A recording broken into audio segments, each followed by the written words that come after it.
আসসালামু আলাইকুম দর্শক, আমি নাফিস এগারো নার্সারি শতাধিক রিজম কামাল হোসেন বলছিলাম। দর্শক, আজকে আপনাদের যে ভিডিও দেবো সেটা হলো আমার সেই প্রজেক্টেরই নাগা মরিচ, যাকে অনেকে বোম্বাই মরিচ বলে। দেখেন দর্শক, যে এ হলো মরিচ গাছের অবস্থা, যে কী পরিমাণে মরিচ এক একটা গাছে ধরছে, যে আসলে না দেখলে নিচ চোখে না দেখলে বোঝা যাবে না। দেখেন যে নিচ থেকে একবারে এক একটা গাছে মনে হয় শতে শতে শতে মরিচ। দেখেন এখানে এই যে মরিচের সাইজও অনেক সুন্দর। এগুলো মূলত হলো আমাদের নিজস্ব দেশীয় জাত। এটার জাতটা হলো অনেক ঘ্রাণ এবং সুন্দর, মানে সেন্ট এবং ঝাল, প্রচুর পরিমাণে ঝাল এবং সেন্ট দুইটাই কিন্তু আছে।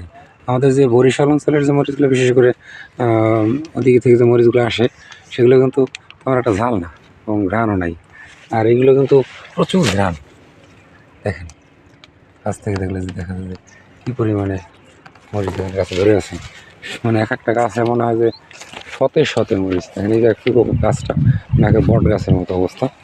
মরিচগুলো এরকম নিচ থেকে এরকম তুলে দেখে, দেখেন এই দেখেন এই যে মরিচগুলো, এই দেখেন এদিকে দেখেন এই যে মরিচ ভিতরে দেখা যাচ্ছে প্রচুর পরিমাণে। যে ডালটা দেখেন কী পরিমাণ মরিচ এখানে আছে। ওগুলো ছোটো সাইজের আছে, বিক্রির যোগ্য আছে। তারপরে আরও বিভিন্ন সাইজের পরে বিক্রি করা যাবে সেরকম সাইজ আছে। দেখেন এই যে এক একটা থোকায় 3টা 4টা করে মরিচ ধরে আছে।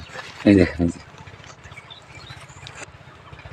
যেগুলো মানে বড় সাইজের যে পাকার মানে অবস্থা, সেগুলো আমরা বিচি রাখি চারা করার জন্য। এই অরিজিনালি একবারে নাগামরিচের চারা আমরা নার্সারিতে পলি হাউসের চারা করি।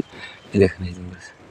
দর্শক, আসলে এরকম ধরনের চারা যদি আপনারা পেতে চান, তাহলে আমাদের সাথে যোগাযোগ করুন। অরিজিনাল নাগামরিচ যেটা বলে আমরা, প্রচুর পরিমাণ সেন্ট ঝাল দুইটাই আমাদের এখানে মরিচের জাতে আছে। তো ভালো মানের চারা দরকার হলে আমাদের সাথে যোগাযোগ করবেন। নাম্বার বা আমাদের সাথে যোগাযোগ, ইনশাল্লাহ সঠিক চারা এবং এর চাষ পদ্ধতি সম্পর্কে জানতে পারবেন। তো দর্শক, ভিডিও বাড়াই দিচ্ছি না, সবাই ভালো থাকেন, সুস্থ থাকেন। আসসালামু আলাইকুম রহমতুল্লাহি ওয়া বারাকাতুহু।